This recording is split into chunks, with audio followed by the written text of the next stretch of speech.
Abortion access back before the Supreme Court, and a suspected leaker arrested and charged.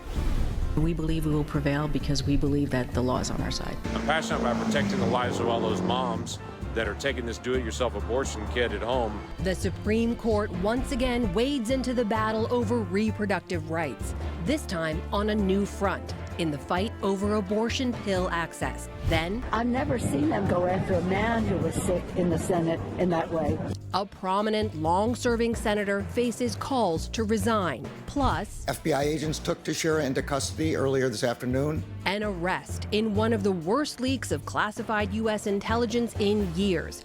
Next. This is Washington Week. Corporate funding is provided by... For 25 years, Consumer Cellular's goal has been to provide wireless service that helps people communicate and connect. We offer a variety of no-contract plans, and our U.S.-based customer service team can help find one that fits you. To learn more, visit consumercellular.tv.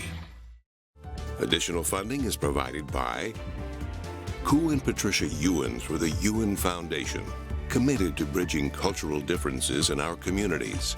Sandra and Carl DeLay Magnuson, Rose Herschel and Andy Shreves, Robert and Susan Rosenbaum, the Corporation for Public Broadcasting, and by contributions to your PBS station from viewers like you.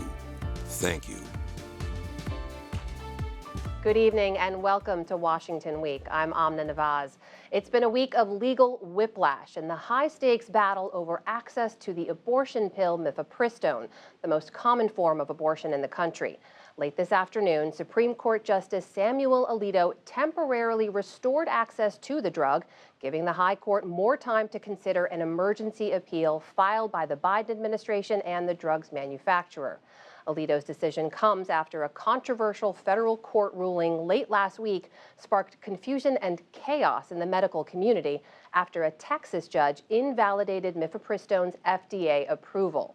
Joining me now to discuss all of this, Sarah McCammon, national correspondent for NPR. And with me here in studio, Leigh Caldwell, co-author of the Washington Post's Early 202 and anchor for Washington Post Live.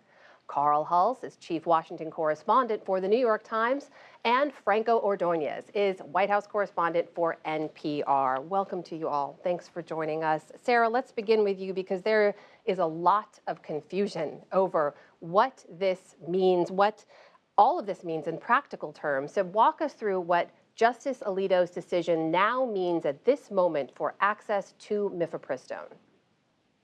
At this moment, the answer is easy because nothing has changed, but that is likely to change soon. So in states where abortion is legal at this moment, abortion pills can still be prescribed as before, can still be sent through the mail. That's because of the Supreme Court decision, the administrative stay that you mentioned that preserves the status quo. That goes through next Wednesday night. And it came in response to a request from the Biden administration for emergency relief in this case. Of course, we're talking about a case that's been working its way through the court system. It's about access to mifepristone, which is an abortion pill that's been on the market more than 20 years, is now used in a majority, it looks like, of most abortions in this country. And this all started with a challenge from anti-abortion rights groups who filed a lawsuit in Texas late last year, seeking to overturn the Food and Drug Administration's approval of this drug. You mentioned that decision last Friday. A week ago, the Texas judge where this case started, federal judge appointed by former President Trump, issued an injunction that, as you said, created a lot of confusion and would have put on pause, essentially, that FDA approval for a time while the case was litigated. A series of maneuvers have been working their way through the courts the last week, and basically where we've landed is, for the moment, nothing has changed. But don't hold your breath because it likely will. It's about as succinctly as we can put it at this moment. Carl, when you look at where the country is right now, we know, broadly speaking, when it comes to abortion access, the majority of Americans believe it should be legal in most cases. Specifically when it comes to medication abortion, too, these numbers were interesting to me. 53% of adults say medication abortion should be legal in their state. 22% say it should be illegal, about a quarter of those asked. aren't sure. How does all of this square with the continued push we're seeing from Republicans and conservatives to restrict access? I mean, you have a part of the Republican Party that is just ardently anti-abortion, and they're going to push on this no matter what the political consequences. But you do have part of the party that is very worried about this, that it is going to allow Democrats to continue to paint Republicans as extremists on this issue. They point to the Trump judge who did this. I think that Congress is coming back next week. You're going to hear a lot of discussion about this.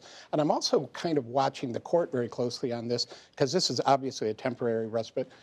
Does the court take this opportunity to lower the temperature on this whole issue going forward, make some kind of decision that moves it away from the initial court ruling, or do they just, go back at it themselves? So Democrats, it's a serious issue, but Democrats also see a big political advantage. Franco, how is the White House looking at this? Because some of the criticisms we've heard is they have been slow and they've been reactive when it comes to addressing these restrictions. What are they saying at this point? I mean, they say they're ready for a fight. I mean, Carl's pointing out how Democrats are painting these Republicans as, radical, as extremists. The White House is doing the same thing. I was in touch with the White House just today talking about it. They're promising to fight vigorously about it. They're armed with just levels and levels of data. They sent me all these polls that kind of describe what you were saying about the numbers, that Americans don't want the government interfering with their reproductive rights.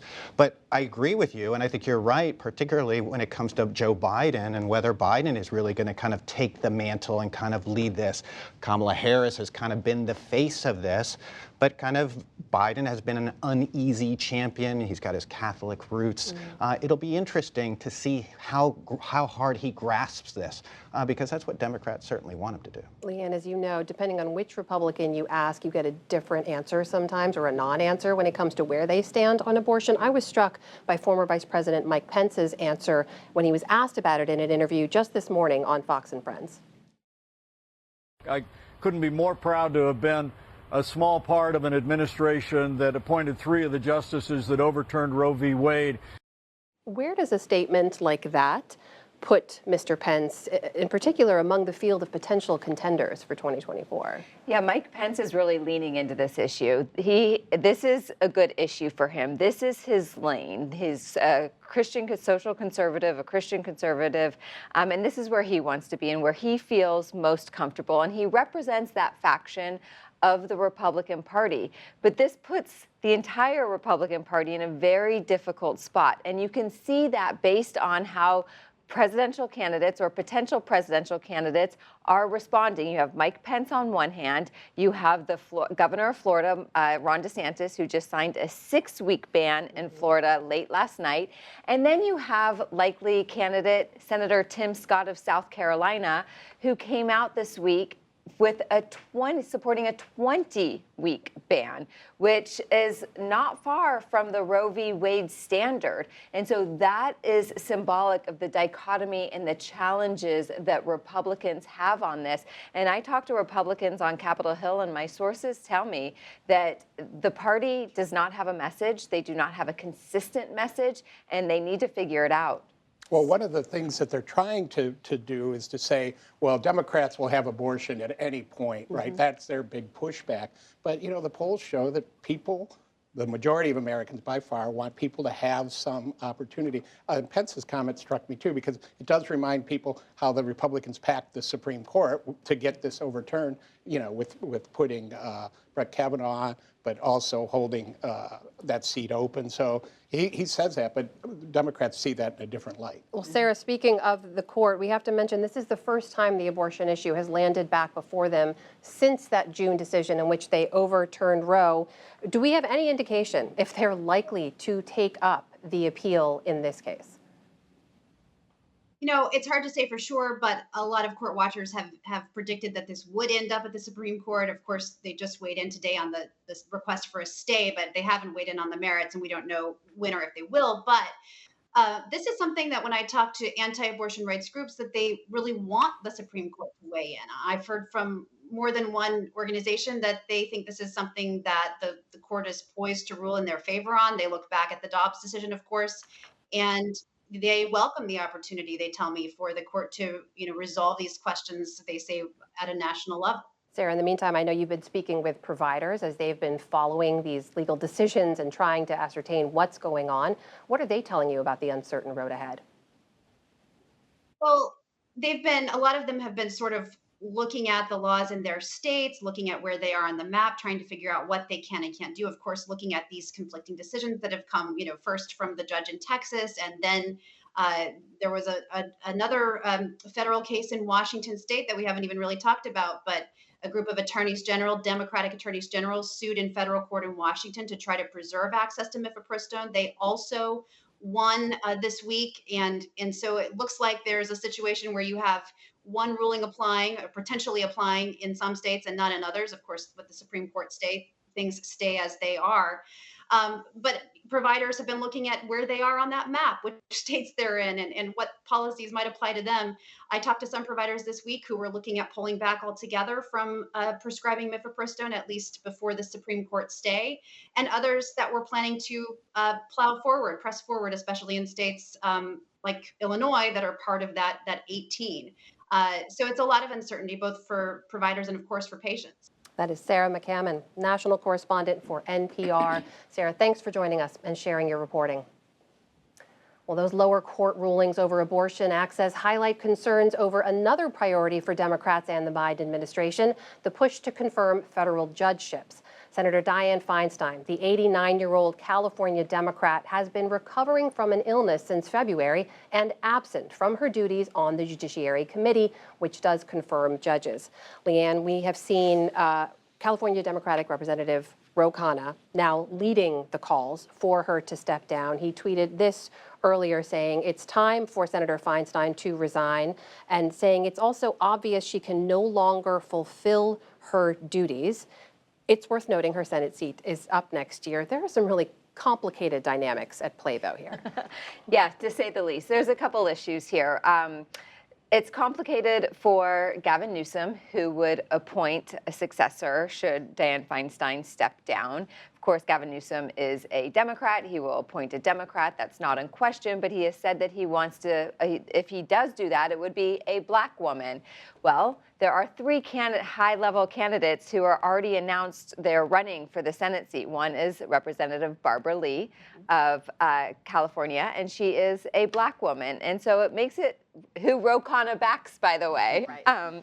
So it makes it very tricky. There's also Adam Schiff and Katie Porter, who are also in the race. So there's the political problem. And then there's the challenge for Democrats on Capitol Hill, where Dianne Feinstein is on a very important committee, the Judiciary Committee, and her absence could cause problems down the road if she doesn't come back. Now they are going to appoint someone temporarily, perhaps, but I guess Carl's done a lot of reporting about. Carl has, some would argue it's created issues already. Her absence has held up those judges' confirmations. They haven't been able to advance the judges they want.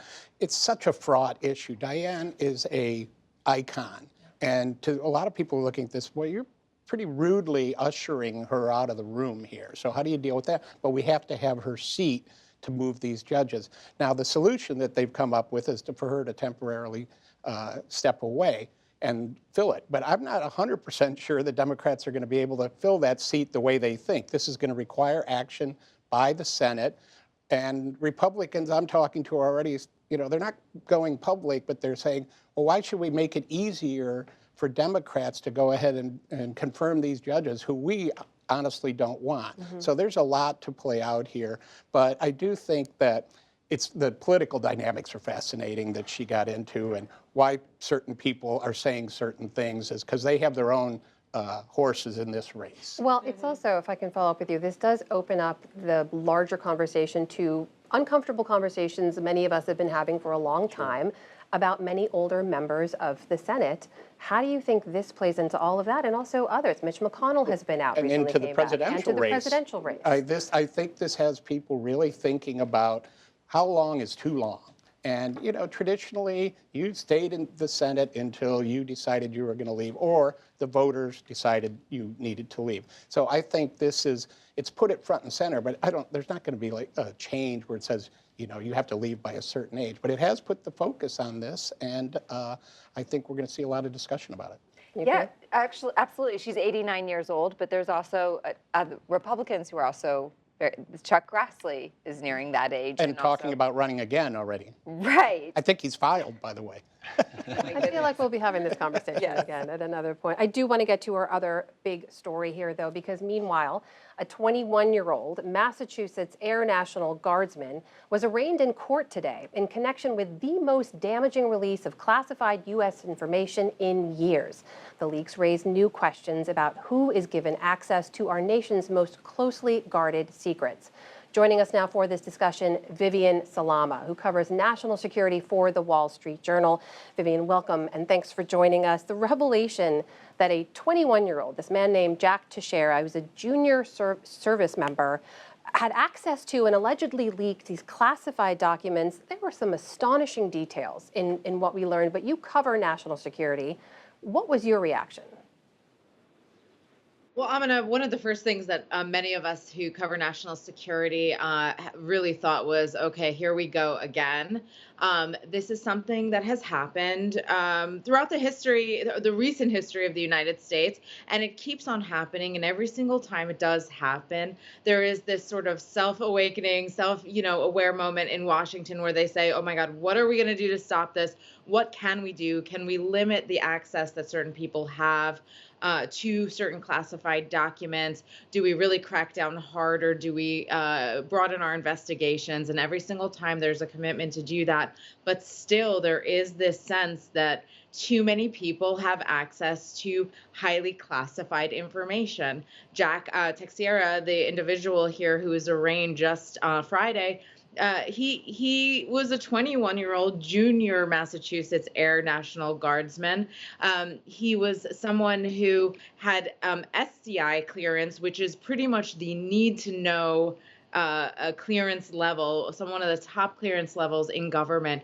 And so there's so many questions being had about why did this young man have access to this? We don't seem to think that there was any kind of political motive right now. It's very early on in the investigation. It's still unclear. But, with regard to the most famous cases in the most recent years of like the last 50 years, let's say, where you had the Pentagon Papers leak in 1971, where Daniel Ellsberg was the famous Rand Corporation analyst who leaked those, and who was believed to have done that because there was so much a debate within the United States about the Vietnam War. You had Edward Snowden leaking sensitive information, intelligence information about surveillance programs on U.S. citizens' phone data. There was a sense that these were whistleblowers who were trying to kind of had a political motive or something that they were trying to do to help the U.S. population. There does not seem to be that in the early days of this.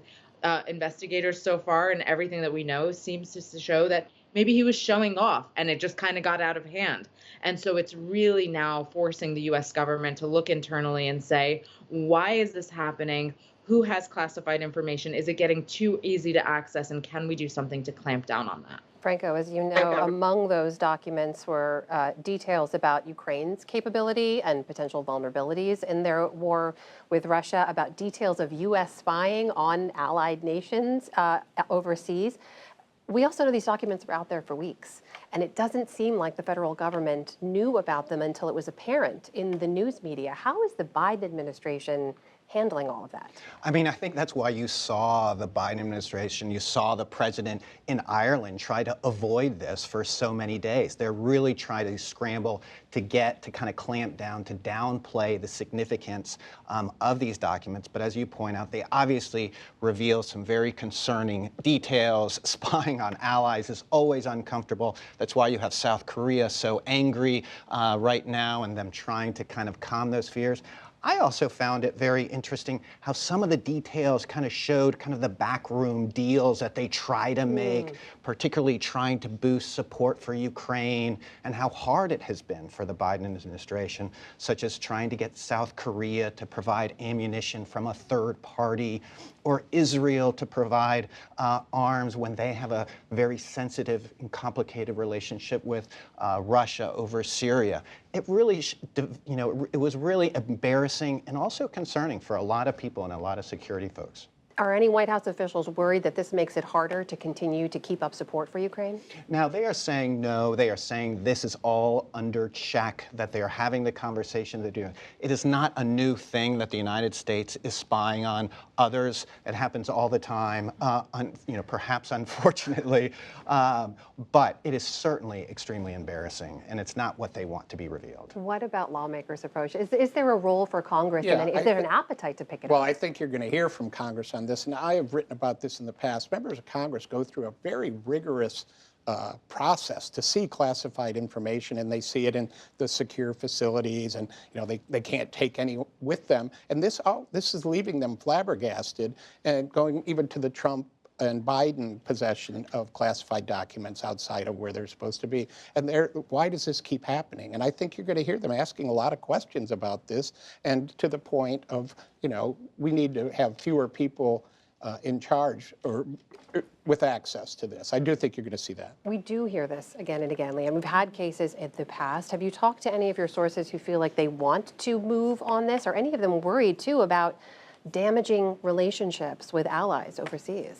So Congress has been out, so there is an element, and a lot of these members have been on CODELs themselves overseas, especially the members who are on foreign service committees, et cetera. Senators will get an classified briefing this coming week when they return about this. And I think after that is when you are going to start to hear some sort of reaction of what Congress can and what Congress should do. But Carl is absolutely right. You hear Marco Rubio, the top Republican on the Intelligence Committee, and Mark Warner wringing their hands every time there's some sort of leak like this, saying, we have to keep our documents in this classified room. How are all these people able to not only have access to it, but also publicize it as well? And so it's just another thing on Congress's plate, and we'll see what House Republicans do with this. They already have a long list of investigations. We'll see if they open one. Well, here. Kevin McCarthy the speaker is already saying President Biden is loose with classified documents, so.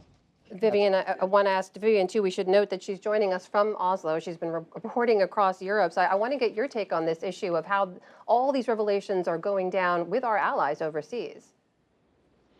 Amna, so I've been overseas pretty much since this story first broke for the last 2 weeks, although I am DC based. And I thought that it was going to blow over with allies a little bit, just because, when you say, oh, the U.S. Has documents that, may reveal that there are certain spy programs, or that they are, they have taken some controversial positions. Certainly U.S. allies in Europe who are currently embroiled in trying to keep the alliance together, the NATO alliance together to support Ukraine. They don't want to show that anything is rattling that. So on the one hand, they say everything is fine. We trust the U.S. and ultimately nothing will rattle the alliance. But privately, I've been getting so many questions from these governments that I have been meeting saying, why can't the U.S. kind of keep it together? Why is this so hard for them, for the greatest superpower in the world, to be able to protect its documents? And it's something that is concerning. That Norway is my last stop on this trip. There's one document in that trove about Norway, Norway's Arctic defenses. And even them, for this small country that has very good ties with the United States, they're very uncomfortable by the fact that this could go public. And so it's definitely something that European allies and allies around the world are taking notice of and saying, this is the greatest superpower in the world, and they cannot protect their documents. What does that mean for the rest of us? Vivian, in the minute or so we have left, I do want to ask you about your Wall Street Journal colleague, Evan Gershkovich. He's been reporting in Russia. He was arrested and charged with espionage recently, and he's now been deemed wrongfully detained by the U.S. government that's working to free him. I just wanted to give you a moment here to share what you can about his case and anything else about Evan. Thank you so much for asking about it. Evan is one of the great reporters of the Wall Street Journal. In my many trips to Ukraine last year, teamed up with him a lot from the other side of the border. Evan would be my partner from Moscow, a fellow New York, New Jersey native, and just a really good guy, very young, doing his job, working hard, and the Russian government has falsely accused him of espionage. He has been in solitary confinement in a Russian prison for over 2 weeks now, and we are working very hard to lobby governments to press our lawmakers to do what we can to get him out. And anyone who's watching, we hope that you can do the same and help us out. Thank you for that. Of course, keeping him and his family in our thoughts. And that is all the time we have for tonight. Thank you to all of our panelists for joining us and for sharing their reporting. And thanks to all of you for watching at home. And be sure to tune in to PBS News Weekend on Saturday for the story of the first federally funded relocation of a community because of climate change. I'm Amna Nawaz. Good night from Washington. Corporate funding for Washington Week is provided by... For 25 years, Consumer Cellular has been offering no-contract wireless plans designed to help people do more of what they like. Our U.S.-based customer service team can help find a plan that fits you. To learn more, visit consumercellular.tv. Additional funding is provided by Koo and Patricia Ewens for the Ewen Foundation, committed to bridging cultural differences in our communities. Sandra and Carl DeLay Magnuson, Rose Herschel and Andy Shreves, Robert and Susan Rosenbaum, the Corporation for Public Broadcasting, and by contributions to your PBS station from viewers like you. Thank you.